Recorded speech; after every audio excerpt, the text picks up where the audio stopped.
আলাইকুম রহমতুল্লাহ। সুপ্রিয় অষ্টম শ্রেণীর শিক্ষার্থীরা, আশা করছি প্রত্যেকে অনেক ভালো রয়েছে।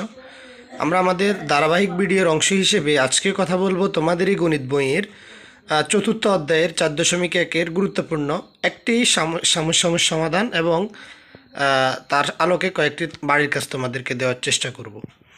তো প্রশ্নটা ছিল 4a+3 ইন্টু 4a-3।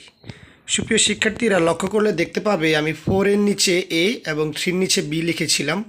একইভাবে দ্বিতীয় ব্র্যাকেটে 4-এর নিচে এ এবং 3-র নিচে বি লিখেছি। অর্থাৎ আমরা প্রথম অংশকে এ এবং পরের অংশকে যদি বি চিন্তা করি, তাহলে আমার সূত্রটা দাঁড়ায় a plus B into a minus B.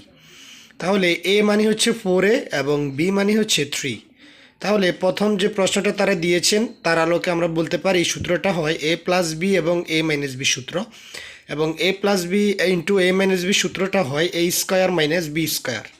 তো আমি আশা করছি তোমরা a স্কোয়ার মাইনাস বি স্কোয়ারের সূত্রটা অবশ্যই জানো, a plus B into a minus B. এখন যখন আমরা সূত্রটা লিখেছি a square minus B square, লেখার সময় আমরা নিশ্চয়ই a লিখব না, যাকে শুরুতে a ধরেছিলাম তাকেই লিখব। তো আমরা শুরুতে যেহেতু 4a-কে ধরেছিলাম, আমরা এ স্থানে লিখব 4a, তারপরে হোল স্কোয়ার দিব এবং মাইনাস চিহ্নটা দিয়ে বি স্থানে লিখব অবশ্যই 3, তার উপর স্কোয়ার দিব। এরপর 4-এর উপর স্কোয়ার দিলে হয় 4 গুণ 4 16, এবং এর উপর হয় স্কোয়ার দিলে এ স্কোয়ার, মাইনাস চিহ্নটা দিব এবং 3-এর উপর স্কোয়ার মানে হচ্ছে 3-এর বর্গ, 3 3-কে 9।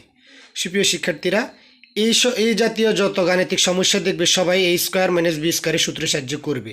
তবে সেক্ষেত্রে শর্ত হলো অবশ্যই এর সাথে এ এবং বি এর সাথে বি দুই ব্র্যাকেটই মিলতে হবে, এবং মাঝখানে অবশ্যই গুণের সম্পর্কে থাকতে হবে, এবং ব্র্যাকেটের ভিতর যে অংশটা থাকবে একটি প্লাস এবং একটি মাইনাস থাকতে হবে।